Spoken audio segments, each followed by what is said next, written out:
Um, I think if you don't actually believe what you're doing is really important, if you don't derive satisfaction from what you're doing, then you will not be able to sustain all of the bad things that happen in the incredibly long period of time that the bad things happen over.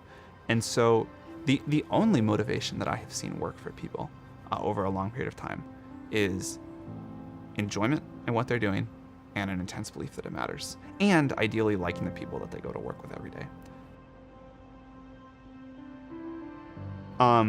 But I think the reasons that a lot of people, and by the way, it's totally cool when people start off saying, well, I want to make money or I want to be famous. I think a lot of people start that way and they don't like to admit it.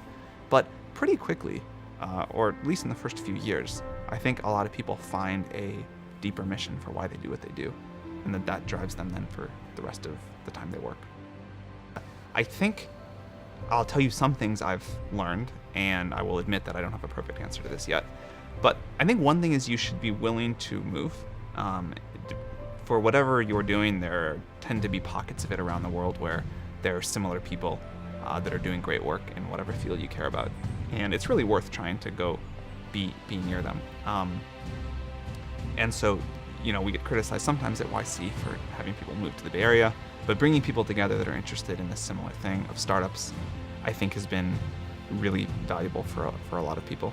I think another thing that I have learned is that whenever I've helped people for no immediate benefit and with no intention of ever getting a benefit at all, time and again in my career, it has really later benefited me a lot.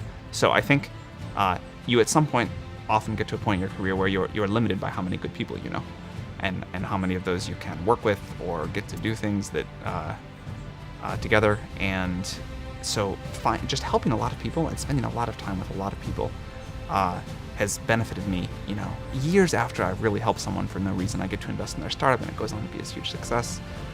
Or we're able to work on OpenAI together, any number of things. I think just trying to help a lot of people and out of that seeing who is really impressive and who gets things done is helpful. One more element to it. But the quote is that the way things get done in the world are through a combination of focus and personal connection. And the additional point I would make, after having thought about it for a while, is that the third factor is self-belief. You really have to have a deep-seated personal conviction that this thing you're going to do that a lot of people say is really stupid is going to work and going to be important. But I think those three things, focus, personal connections, and self-belief, in my experience, are how things get done in the world.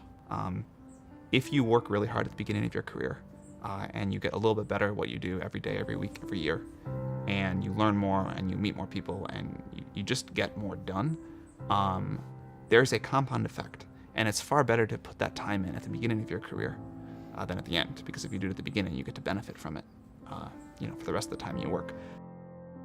Life is super unfair. Sometimes you also just get unlucky.